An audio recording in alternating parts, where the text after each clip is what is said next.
Good morning बच्चों। तो कैसे हैं आप लोग बच्चों? हमने हमारे प्रीवियस सेक्शन में नेशनल इनकम के कुछ 40 अराउंड कुछ क्वेश्चंस किए थे, ठीक है। कुछ 40 अराउंड कुछ हमने क्वेश्चन डिस्कस किए थे।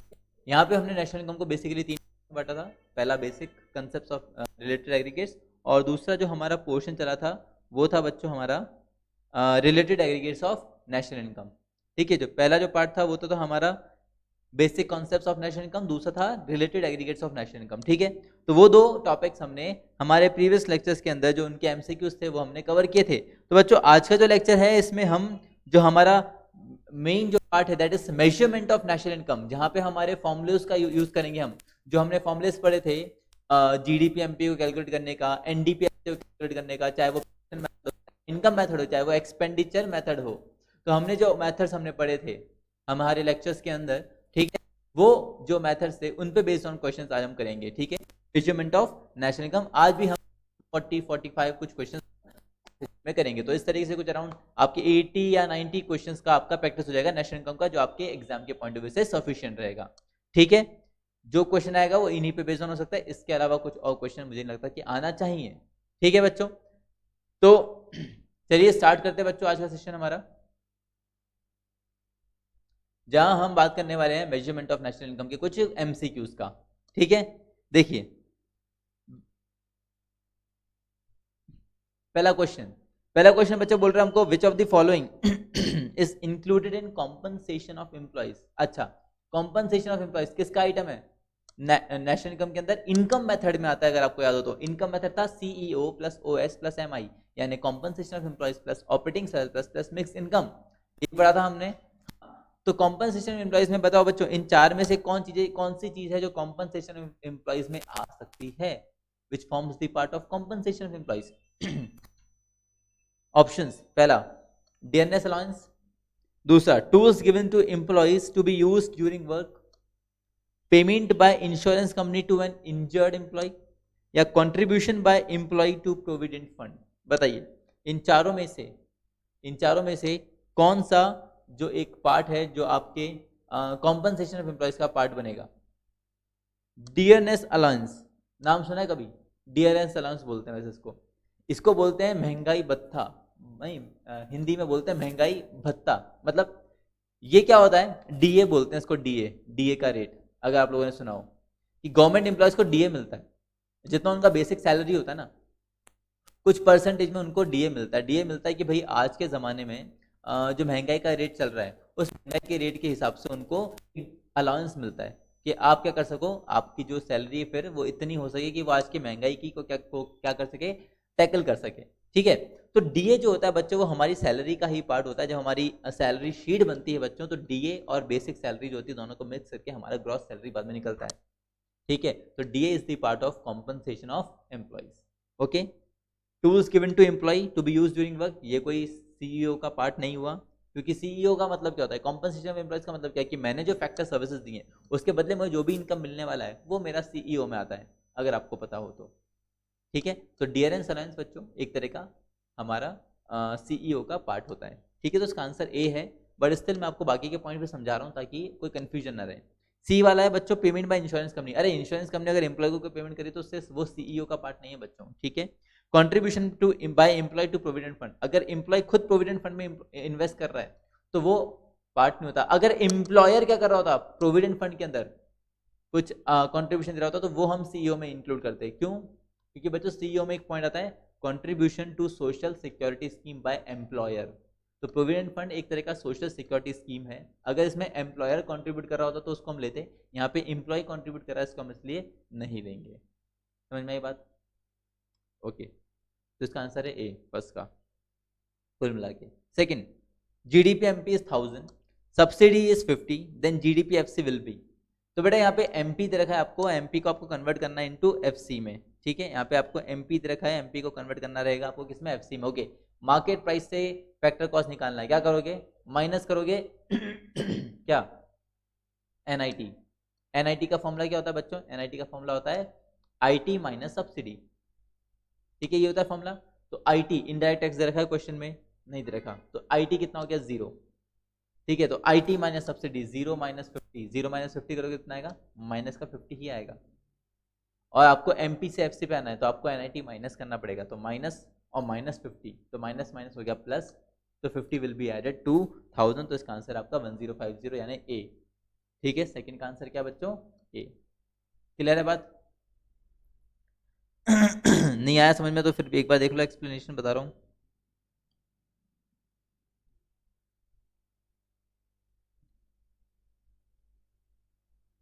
यस, देखिएगा आपको निकालना है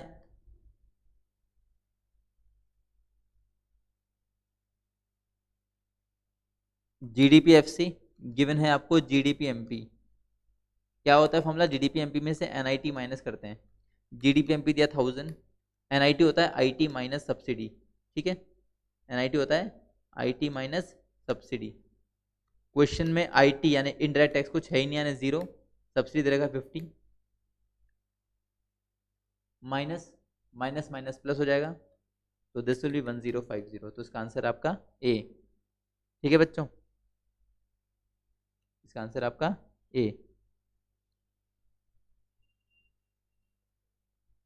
now third one, which of the following is not a part of profit, इनमें से क्या एक प्रॉफिट का पार्ट नहीं। याद करो, ऑपरेटिंग सरप्लस किससे बनता है, रेंट इंटरेस्ट प्रॉफिट से।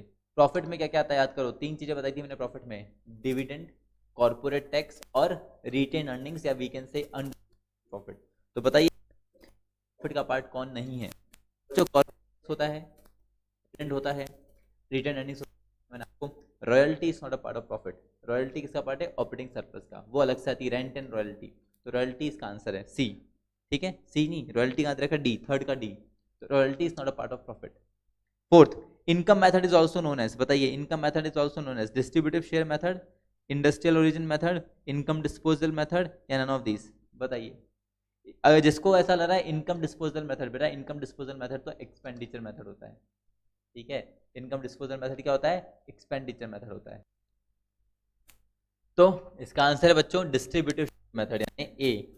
डिस्ट्रीब्यूटिव शेयर मेथड मतलब कैसे, इनकम क्या होती है, प्रॉफिट का वो पार्ट होती है, मतलब मेरे को कोई इनकम मिला तो मतलब होगा, आपकी इनकम अर्न हुई होगी, उसमें से आपने डिस्ट्रीब्यूशन क्या होगा अमंग द एम्प्लॉइज। आपको जो प्रॉफिट हो रहा है आपको उसको क्या कर रहे हो, डिस्ट्रीब्यूट कर रहे हो अमंग द एम्प्लॉइज। तो income method is also known as distributive share method. ठीक है, इसका आंसर है ए, फोर्थ का ए। नाउ फिफ्थ, फिफ्थ क्या बच्चों, विच of the following is a synonym of undistributed profit. ठीक है, विच of the following is a synonym of undistributed profit.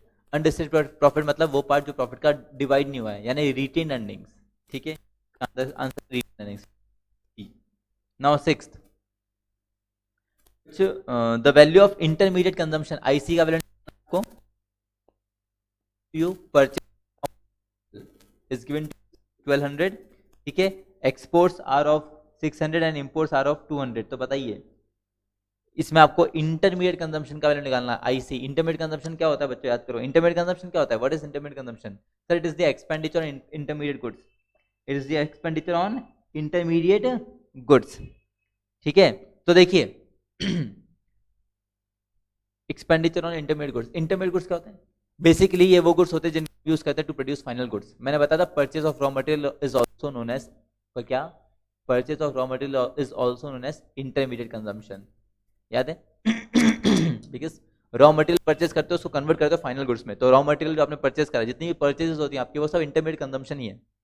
तो सीधा सा आंसर यहाँ पे आपको इस क्वेश्चन में परचेज ऑफ रॉ मटेरियल दे रखा है कितना 1200, तो यार intermediate consumption is also 1200।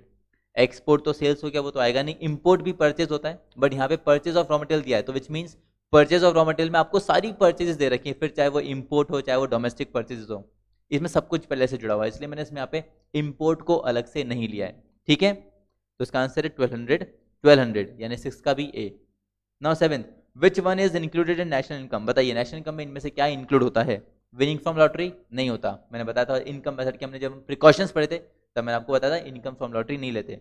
Milk purchase by dairy shop, milk purchase by dairy shop, अगर डेयरी शॉप मिल्क परचेज कर रहा है इसका मतलब वो उसका इंटरमीडिएट गुड्स है, वो उसको किसी और को बेचेगा, और इंटरमीडिएट गुड्स तो हम क्या करते हैं, माइनस करते हैं, तो ये भी नहीं आएगा। नेशनल डेप्ट इंटरेस्ट, नेशनल डेप्ट इंटरेस्ट बच्चों प्राइवेट इनकम निकालते हैं वहां पे ऐड होता है, अगर आपको याद होगा तो। ठीक है, नेशनल डेप्ट इंटरेस्ट बच्चों क्या किस में आता है, जब हम प्राइवेट इनकम निकालते हैं वहाँ पे ऐड करते हैं, तो नेशनल डेट इंटरेस्ट भी इसमें नहीं आएगा, यानी इसका आंसर नन ऑफ दीज, इसमें कोई सी भी चीज ऐसी नहीं जो नेशनल इनकम में आती है, ठीक है। 7th का D. Now 8, gross investment is also known as gross domestic capital formation, gross capital formation, gross fixed capital formation, या gross domestic fixed capital formation, बताइए। ये 4 नाम दे रखे हैं यहाँ पे। तो ग्रॉस इन्वेस्टमेंट जो होता है, क्या होता है, ग्रॉस इन्वेस्टमेंट, उसको क्या बोलते हैं? तो बेटा याद करो, ग्रॉस इन्वेस्टमेंट, मैंने बताया था इन्वेस्टमेंट एक्सपेंडिचर यानी ग्रॉस इन्वेस्टमेंट, ये दे रखा है, ठीक है ना। इन्वेस्टमेंट क्यों, यानी ग्रॉस इन्वेस्टमेंट जो बोल रहा है ना, उसके 2 हिस्से होते हैं, एक तो होता है फिक्स इन्वेस्टमेंट और एक होता है, बताइए कौन सा होता है? एक तो होता है फिक्स इन्वेस्टमेंट और एक होता है चेंज इन स्टॉक, याद है, इन्वेंट्री इन्वेस्टमेंट जिसको हम बोलते हैं। तो फिक्स इन्वेस्टमेंट और इन्वेंट्री इन्वेस्टमेंट को ऐड कर दो तो इन्वेस्टमेंट बनता है, उस इन्वेस्टमेंट को हम बोलते हैं ग्रॉस इन्वेस्टमेंट। और उस ग्रॉस इन्वेस्टमेंट का एक नाम और था, क्या था? Gross domestic capital formation. क्या नाम था? Gross domestic capital formation. तो बेटा ग्रॉस डोमेस्टिक कैपिटल फॉर्मेशन यानी कि फर्स्ट, ठीक है, इसको आप क्या बोल सकते हो। और सेकंड नाम क्या दे रखा है? ग्रॉस कैपिटल फॉर्मेशन, ठीक है, सेकंड नाम क्या दे रखा है? Gross capital formation. तो यहाँ पे ग्रॉस कैपिटल फॉर्मेशन भी का मतलब क्या है कि भाई इन्वेस्टमेंट की ही बात कर रहा है ये, ठीक है, किसकी बात कर रहा है? इन्वेस्टमेंट की बात कर रहा है, चाहे वो डोमेस्टिक हो या कोई सी हो। इसमें डोमेस्टिक नहीं लगा तो कोई दिक्कत नहीं है, चलेगा। तो यहाँ पे जो फर्स्ट और सेकंड जो दोनों ऑप्शन देखे ना कि ग्रॉस डोमेस्टिक कैपिटल फॉर्मेशन और ग्रॉस कैपिटल फॉर्मेशन दोनों सेम ही है बच्चों, इसमें कुछ अलग नहीं है, ठीक है, क्योंकि ग्रॉस इन्वेस्टमेंट का मतलब ग्रॉस कैपिटल फॉर्मेशन भी होता है, ग्रॉस डोमेस्टिक कैपिटल फॉर्मेशन भी होता है। तो इसका आंसर है A, both first and second, ठीक है, दोनों ही अदर नेम्स हैं ग्रॉस इन्वेस्टमेंट के। Now 9th, which of the following method can be used to calculate national income, बताइए। Income method, expenditure method, value method, तीनों ही मेथड यूज होते हैं, तो इसका आंसर है D. 10th, commodity service method is another name of, commodity service method इनमें से किसका दूसरा नाम है, बताइए। एक्सपेंडिचर मेथड का, इनकम मेथड का, वैल्यू एडेड मेथड का, या नन ऑफ दीज। तो बेटा कमोडिटी सर्विस मेथड, कमोडिटी यानी गुड्स वाला मेथड, गुड्स कहां पर आते हैं? गुड्स का प्रोडक्शन वगैरह कहां होता है? प्रोडक्शन मेथड में, प्रोडक्शन मेथड यानी वैल्यू एडेड मेथड, तो इसका आंसर है सी, 10th का C. 11, distributed profit is also known as dividend, बात ही नहीं है कुछ, distributed profit, profit which is distributable is known as dividend, ठीक है, 11th का B. Now 12th, if a farmer sells wheat to miller for 500 and miller sells flour to baker for 700 and baker sells bread to consumer for 1000 rupees, then total value added by miller and baker is, आपको बताना है इसमें Miller और baker ने अपनी तरफ से कितना वैल्यू ऐड किया। देखो फार्मर ने मिलर को वीट बेचा 500 में, मिलर ने फ्लोर बेचा बेकर को कितने? 700 में, 500 मिला था 700 में बेचा, तो कितना वैल्यू ऐड हुआ? 200 का। फिर बेकर ने क्या करा? 700 की चीज को 1000 में बेच दिया, तो बेकर ने कितना वैल्यू ऐड किया? 300 का। तो उसने किया था 200 का, इसने किया 300 का, तो टोटल वैल्यू एडिशन कितना हुआ? 200 प्लस 300, 500। तो इसका आंसर है टोटल वैल्यू एडिशन कितना है? 500, 12th का ए। क्लियर है बच्चों बात? कोई दिक्कत तो नहीं? नाउ नेक्स्ट क्वेश्चन बच्चों 13th, which of the following is a part of expenditure method, बताइए एक्सपेंडिचर मेथड का इनमें से क्या एक पार्ट है? एक्सपेंडिचर मेथड फॉर्मूला क्या है? C plus I plus G plus X minus M. तो rent and royalty income method का पार्ट है, मिक्स इनकम इनकम मेथड का पार्ट है, नेट एक्सपोर्ट एक्सपेंडिचर मेथड का पार्ट है, ठीक है, एक्स माइनस एम। चलिए 13 का सी। Now 14th, if NDPFC is 1500 and NFIA, NFIA नहीं है, net factor income to abroad है, यानी एनएफआईए गिवन है बट माइनस में गिवन है, ठीक है, कितना? 500, तो एनएनपीएफसी कितना होगा? तो डोमेस्टिक से हम नेशनल पे आते क्या करते हैं? एनएफआईए को ऐड करते हैं, ठीक है, तो यहाँ पे एनएफआईए माइनस में दे रखा है हमको, तो इस बार क्या हो जाएगा? माइनस हो जाएगा, बात ही खत्म। तो मतलब इसका मतलब क्या है? माइनस माइनस का मतलब क्या है कि इस बार फैक्टर पेमेंट हमने ज़्यादा करा है और इनकम कम हुई है, तो इस बार हम 500 रुपये डेफिशिट में, तो 1500 में से हमको 500 माइनस करना पड़ेगा, वी विल गेट दी एनएनपीएफसी, यानी 1000 इज आवर आंसर, सी 14 का सी। 15th, net export is calculated, net export कैसे निकालते हैं? एक्सपोर्ट माइनस इंपोर्ट करके, ठीक है, यानी बी, 15 का B. Now 16, which of the following is included in domestic income, domestic income में इनमें से क्या क्या चीज आती है? डोमेस्टिक इनकम यानी एनडीपीएफसी, ठीक है, बताइए। फैक्टर इनकम फ्रॉम अब्रॉड नहीं, वो नेशनल इनकम में जाता है बेटा। विंडफॉल गेन्स, विंडफॉल गेन्स हम इनकम में लेते ही नहीं है, क्योंकि ये एक तरह का ये उसमें प्रिकॉशंस में आता है, ठीक है। कैपिटल गेन या bonus to employees, bonus to employees, ठीक है, bonus to employees is factor income which is earn by an employee, तो बोनस टू एम्प्लॉय बेटा आता है, कैपिटल गेन नहीं आता, ठीक है, capital gain is not an factor income, ठीक है। तो डी इसका आंसर है, 16th का डी, बोनस टू एम्प्लॉयज, ठीक है बच्चों। Now 17, which of the following is not included in compensation of employees, इनमें से क्या चीज कॉम्पनसेशन ऑफ एम्प्लॉयज में नहीं आती है? Wages and salaries in cash आता है, wages and salaries in kind आती है, एम्प्लॉयज कंट्रीब्यूशन नहीं आता, बल्कि एम्प्लॉयर का कंट्रीब्यूशन आता है, डी आता है, सी नहीं आता, तो सी इज द आंसर, 17 का सी। Now 18, when the entire output is sold, entire output is sold, ठीक है, मैंने बताया था when entire output is sold, तो value of output equals to sales, ठीक है, is sold in an accounting year, then value of output is equals to sales, यानी इसका आंसर है बी, ठीक है। Now 19th, operating surplus refer to, operating surplus मैंने बताया था ये वो इनकम है जो आपको आपकी प्रॉपर्टी से अर्न होती है, ठीक है, और कॉम्पनसेशन एम्प्लॉयज में वो इनकम होती है जो आपने अपनी फैक्टर सर्विसेज देके अर्न करी है, याद है, बोलो समझ रहे हो? हाँ, तो operating surplus is that income which is earn income from property, या प्रॉपर्टी फ्रॉम एंटरप्रेन्योरशिप, या income from property and entrepreneurship. तो बेटा प्रॉफिट एक ऐसी चीज जो आप एंटरप्रेन्योरशिप से अर्न करते हो, तो income from property and entrepreneurship is the answer, C is the answer. तो income from property and entrepreneurship, C is the answer, 19 का सी। Now 20th, according to income method, domestic income is equals to CEO plus OS plus MI, तो बताइए क्या चीज आएगा इसमें? ए दे रखा है rent and royalty plus interest plus profit, यानी हो गया operating surplus, CEO plus mix income, तो ए तो सही है, बी वाला चेक कर लेते हैं, operating surplus plus compensation of employees plus income of self employed, ये भी सही है, both A and B are true, दोनों सेम एक ही बात कह रहे हैं, ठीक है, फॉर्मूला बस अलग अलग से दे दिया, ठीक है, पर दोनों एक ही बात कह रहे हैं, तो इसका आंसर है आपका C, both A and B, ठीक है। Now 21, gross domestic capital formation, gross domestic capital formation gross investment की बात कर रहा है ये, can be calculated as gross fixed capital formation plus inventory investment, बिल्कुल, या gross business fixed investment plus gross residential construction investment plus gross public investment plus inventory invest, ये भी सही है, net capital formation plus consumption of fix capital, ये भी सही है, चारों ही ऑप्शन सही है बच्चों, तीनों ही ऑप्शन सही है, तो इसका आंसर ऑल ऑफ दीज, ठीक है। अगर आपने लेक्चर गो थ्रू करा था तो आपको अच्छे से पता होगा, ग्रॉस डोमेस्टिक मैंने बताया था फिक्स इन्वेस्टमेंट और इन्वेंट्री इन्वेस्टमेंट, इन दोनों को ऐड कर दोगे तो ग्रॉस डोमेस्टिक कैपिटल फॉर्मेशन आ जाता है। अच्छा, फिक्स इन्वेस्टमेंट कैसे निकलता है? एक तो आपका प्रोड्यूसर का fix investment, business fix investment, एक आपका रेसिडेंशियल हाउसेस का फिक्स इन्वेस्टमेंट, एक गवर्नमेंट का फिक्स इन्वेस्टमेंट जिसको हम बोलते हैं ग्रॉस पब्लिक इन्वेस्टमेंट, और एक इन्वेंट्री इन्वेस्टमेंट, चारों को ऐड करोगे फिर से ग्रॉस डोमेस्टिक कैपिटल फॉर्मेशन आ जाएगा, ठीक है। और नेट कैपिटल फॉर्मेशन में आप डेप्रिसिएशन ऐड कर दोगे तो ग्रॉस कैपिटल फॉर्मेशन आ जाएगा, सेम, तो तीनों ऑप्शन सही है, इसका आंसर है D. Now 22, brokers commission on sale and purchase of second hand goods is included in national income because it is a part of compensation of employees, या it is an income earn for entering productive service. तो भैया commission दे रहे हो, क्यों? क्योंकि उसने आपको अपनी सर्विस दी, तो इसका आंसर है सी, ठीक है, it is an income earn for entering productive services, 22 का C. 23, national income can be calculated by 3 methods, बिल्कुल, by which method we get the maximum value of national income, बताइए इनमें से तीनों में से कौन से मेथड से आपको सबसे हाईएस्ट वैल्यू मिलती है नेशनल इनकम की?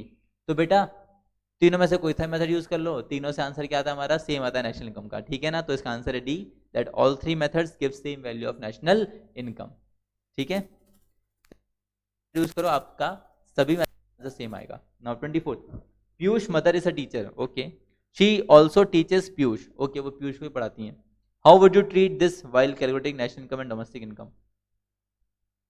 It will be included in the national income but not in the domestic income, yeah, it will be included in domestic income but not in national income, it will be included in domestic income but as well as national income, it will neither be included in domestic income nor in the national income। बताइए, पीयूष की mummy एक teacher है, ठीक है, और वो पीयूष को पढ़ा रही हैं, ठीक है, क्या कर रही है? पीयूष को पढ़ा रही है, तो बेटा पीयूष को पढ़ा रही है मतलब घर में पढ़ा रही है, तो ऐसी सर्विसेज जो सेल्फ कंजम्पशन के लिए होती है बेटा, उसको हम नेशनल इनकम में डोमेस्टिक इनकम में ऐड नहीं करते हैं, ठीक है, ऐसी सर्विसेज जो हम सेल्फ कंजम्पशन के लिए लेते हैं उसको हम नेशनल इनकम में ऐड नहीं करते हैं। तो बताइए पीयूष को पढ़ाने वाली इनकम आएगी क्या? नहीं आएगी बच्चों, इसका आंसर है डी, कि ना तो डोमेस्टिक इनकम आएगी ना ही नेशनल इनकम में। कौन सी इनकम की बात कर रहा हूँ? वो टीचर वाली इनकम की बात नहीं कर रहे हैं, वो इनकम जो पीयूष की मम्मी पीयूष को पढ़ा रही ना उसके लिए बात कर रहे हैं, ठीक है।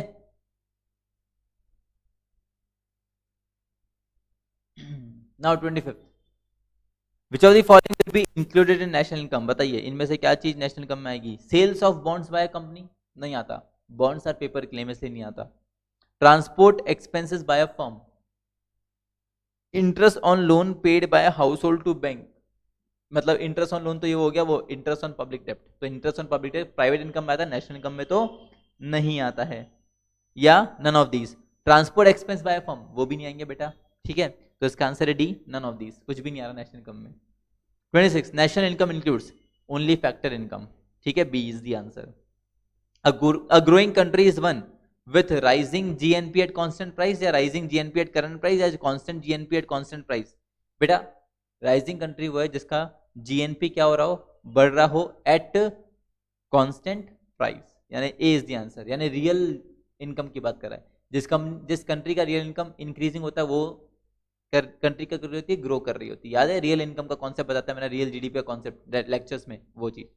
तो इसका आंसर है ए, 27 का ए। क्लियर है बच्चों बात। Now 28 normal residents of India working in an American company, ठीक है, in England add two. Normal resident कहाँ का है, इंडिया का है, कहाँ काम कर रहा है, किसी भी कंट्री में काम कर रहा हो, इंग्लैंड में काम कर रहा हो, अमेरिकन कंपनी में काम कर रहा हो, नॉर्मल रेसिडेंट किधर का है, इंडिया का। फिर वो जो भी इनकम ऐड अर्न करेगा वो कहाँ ऐड होगी, हमारी डोमेस्टिक इनकम में ऐड होगी, है ना। याद है डोमेस्टिक इनकम का definition, domestic income is that income which is earn by normal resident of a country, ठीक है, विच is earn by normal resident of a country, नहीं नॉर्मल रेसिडेंट नहीं, डोमेस्टिक इनकम नहीं, नेशनल इनकम का। National income का definition क्या था, national income का डेफिनेशन था it is the factor income, it is the sum total of factor income which is earned by the normal residents of that country. तो ये जो बंदा है ये नॉर्मल रेसिडेंट है हमारी कंट्री का, अभी कोई भी इनकम अर्न करेगा वो हमारी कंट्री की इसमें आएगा, नेशनल इनकम में आएगा बच्चों। तो बच्चों it will be included in what, domestic product of India, domestic product of England, national product of England, या नन ऑफ दीज। बताइए 28 का आंसर क्या होगा, बताइए। अभी देखो यहाँ पे ऑप्शन ये नहीं दिया कि नेशनल इनकम ऑफ इंडिया, अगर ये ऐसा आंसर देता, ऑप्शन देता कि नेशनल इनकम ऑफ इंडिया, तो वहां पे ही आता, ठीक है। नेशनल इनकम का डेफिनेशन क्या था, sum total of factor income earn by the normal residents, तो नॉर्मल रेसिडेंट ने अर्न करी है इनकम, तो नेशनल इनकम के अंदर ये इंक्लूड होता। अगर ये national income of India option देता, तो अभी नेशनल इनकम ऑफ इंडिया तो ऑप्शन नहीं दिया, तो हमको दूसरा कोई देखना पड़ेगा। अब इसने ऑप्शन दिया कि डोमेस्टिक प्रोडक्ट ऑफ इंडिया या domestic product of England. Domestic product मतलब डोमेस्टिक इनकम, तो डोमेस्टिक इनकम के लिए हमको डोमेस्टिक इनकम का डेफिनेशन देखना पड़ेगा। डोमेस्टिक इनकम का डेफिनेशन क्या है sir, it is the sum total of factor income earned with in the domestic territory, earn with in the domestic territory. अब बताओ ये जो इसने इनकम अर्न करी है इंडिया की टेरिटरी में रह के अर्न किया गया, नहीं, किसकी टेरिटरी में अर्न करी रह के, इंग्लैंड की। तो ये बेटा इनकम डोमेस्टिक इनकम है किसकी, इंग्लैंड की, तो this income will be added to the domestic income of England, ठीक है। तो इसका आंसर है आपका B. Now 29 change in stock is negative when, change in stock कैसे निकलता है, क्लोजिंग माइनस ओपनिंग, तो नेगेटिव कब आएगा, when opening is greater than closing, when opening is greater than closing, यानी B. 30 the net value added at factor cost, यानी net value added यानी NDPFC of a producing unit is equals to domestic income, NDPFC यानी domestic income. तो बताइए इन चारों में से क्या चीज होती है, net value added at factor cost of a producing unit is equals to sum of factor payments, sum of intermediate consumption, sum of final consumption, या sum of intermediate and final consumption. तो NDP किससे निकलता है बच्चों, सम of, इसका sum होता है intermediate consumption का, फाइनल कंजम्पशन का, या दोनों का, बताइए। या sum of factor payments, factor payment मतलब अरे एक ने पेमेंट किया तो सामने वाले के लिए क्या होगा, इनकम होगा ना, सम ऑफ फैक्टर इनकम, तो sum of factor income equals to domestic income, बात ही खत्म। फैक्टर पेमेंट जितो पेमेंट है वही सामने के लिए इनकम है, तो फैक्टर पेमेंट है फैक्टर इनकम हो गया एक तरीके से, तो domestic income is equal to sum of factor income, ठीक है। ए 30 का A. 31 the sum of net value added at factor cost यानी कि NDPFC of all the producing units of an economy gives, बताइए क्या देता है, GDP at MP, NDP at MP, NDP at FC, या जीडीपी एट एफसी। सभी firms का सभी सभी फर्म्स का वैल्यू एडिशन क्या देता है सभी फर्म्स का वैल्यू एडिशन हमको क्या देता है बच्चों, सभी फर्म्स का नेट वैल्यू एडिशन, यानी सभी फर्म्स का एनडीपीएफसी ऐड करोगे तो क्या जाएगा, एनडीपीएफसी ही आएगा आपके पास पूरी इकोनॉमी का। तो इसका आंसर 31 का सी, एनडीपीएफसी। नेट वैल्यू एडेड का मतलब होता है एनडीपी, ठीक है, नेट वैल्यू एडेड का मतलब होता है एनडीपी, ग्रॉस वैल्यू एडेड का मतलब होता है जीडीपी, ठीक है। 31 का सी। Now 32 measurement of national income at constant price, real income, ठीक है, कॉन्स्टिट्यूट नॉमिनल वैल्यू या रियल वैल्यू, रियल वैल्यू, ठीक है। कांस्टेंट प्राइस में हमेशा रियल वैल्यू, करंट प्राइस में हमेशा नॉमिनल वैल्यू, ठीक है। तो इसका आंसर है बी, 32 का B. 33, net factor income from abroad is taken into account when national income is calculated by income method. Income method से निकाल दो तो हम एनएफआई को ऐड करते हैं, ठीक है। इसका आंसर है बी, 33 का B. 34, gross domestic capital formation, यानी अगेन इन्वेस्टमेंट की बात कर रहा है, is equal to gross fix capital formation plus closing stock, gross fix capital formation plus opening stock, या net fixed capital formation plus consumption of fix capital plus change in stock. Yes, C is the answer. Net fix capital formation plus consumption of capital मतलब depreciation plus change in stock, इनको add करोगे तो gross domestic capital formation आ जाएगा, ठीक है। 34 का C. 35, gross domestic product यानी GDP at MP is equal to, GDP at MP किसके इक्वल होता है बच्चों, बताओ। जीडीपी एट एमपी किसके इक्वल होता है, CEO plus OS plus MI, या CEO plus OS plus MI minus plus plus consumption of fix capital, consumption of fix capital मतलब डेप्रिसिएशन प्लस एनआईटी। तो बेटा इसका आंसर है B, CEO plus OS plus MI करोगे तो क्या आता है एनडीपीएफसी, एनडीपीएफसी में अगर आप डेप्रिसिएशन ऐड कर दोगे तो क्या रहेगा जीडीपीएफसी, जीडीपीएफसी में अगर आप नेट इनडायरेक्ट टैक्सेस ऐड कर दोगे तो क्या जाएगा जीडीपी एमपी, ठीक है। 35 का B. 36, national product at current price, national product at current price यानी nominal value is higher than national product at constant price, okay, during a period because of, क्यों, करंट प्राइस का national income की बात कर रहा है at current price और national income at base price. तो ये बोल रहा है करंट प्राइस वाले की वैल्यू ज्यादा आ रही है बेस प्राइस से यानी कांस्टेंट प्राइस से, तो ऐसा क्यों, because of rise in price. इसका आंसर है because of rising price, A, 36 का A. Now 37, which of the following sector comes under the category of tertiary sector, बताइए टर्शियरी सेक्टर में इसमें क्या आता है, सर्विस सेक्टर आता है, बात ही खत्म। 37 का सी। 38, which one of the following items is excluded in calculating national income, बताइए नेशनल इनकम कैलकुलेट करने में आप इसमें से क्या चीज एक्सक्लूड करते हो। Services of a rental TV set, ₹10,000 won in lottery, yes, lottery का पैसा हम कभी भी नेशनल इनकम में नहीं लेते हैं बेटा, ठीक है। तो इसका आंसर है बी, 38 का B. Now 39, value added means, बताओ वैल्यू एडेड का मतलब क्या है, output at market price, output less depreciation, output less intermediate consumption, yes, output minus intermediate consumption is equal होता है वैल्यू एडेड, ठीक है। 39 का C. 40, which of the following statement is correct, बताइए, real GDP equals to price index upon nominal GDP into 100 या real GDP equals to nominal GDP upon price index into 100। बेटा B वाला formula होता है अगर आपको याद हो तो, real GDP is equals to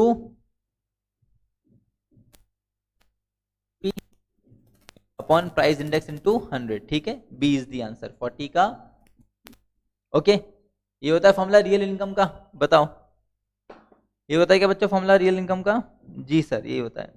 now 41, expenditure method focuses on measurement of national income eight, बताइए किस पे, इनकम डिस्पोजिशन पे, ठीक है, सी, 41 का सी। Now 42, value added by a firm is equals to what, sales minus intermediate consumption, C, 42 का C. 43, which of the following is not a component of domestic income, domestic income में से इसमें से क्या चीज नहीं आती है बच्चों, तो net factor income from abroad domestic income में नहीं आता है, ए इज द आंसर।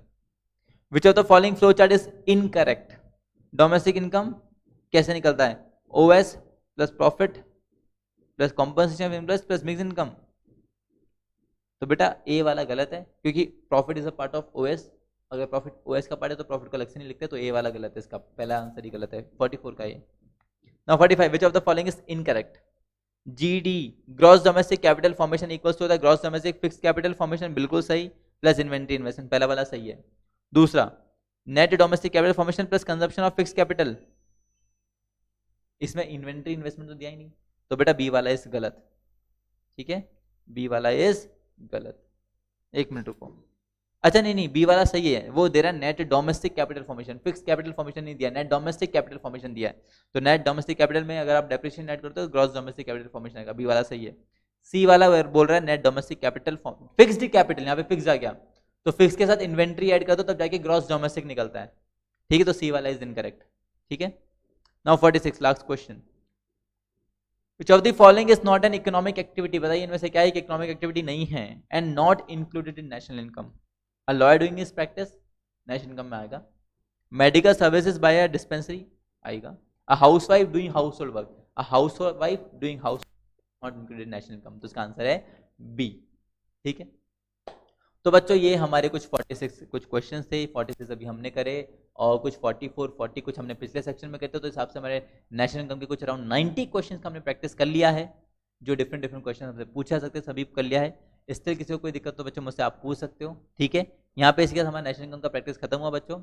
आने वाला हमारा chapter number 3rd 4th 5th इसका लेक्चर भी जल्दी ही आपको मिल जाएगा। ठीक है, मेरा हेल्थ थोड़ा दिक्कत था इसलिए डिले हुआ, बट 3rd 4th 5th का भी आपको जल्दी ही एमसीक्यूज मिलेगा। ठीक है, इसी के साथ बच्चों हमारे यहाँ पे फर्स्ट और सेकंड चैप्टर के एमसीक्यूज यहाँ पे खत्म हुए। मिलते हैं बच्चों नेक्स्ट लेक्चर में, till then take care, thank you.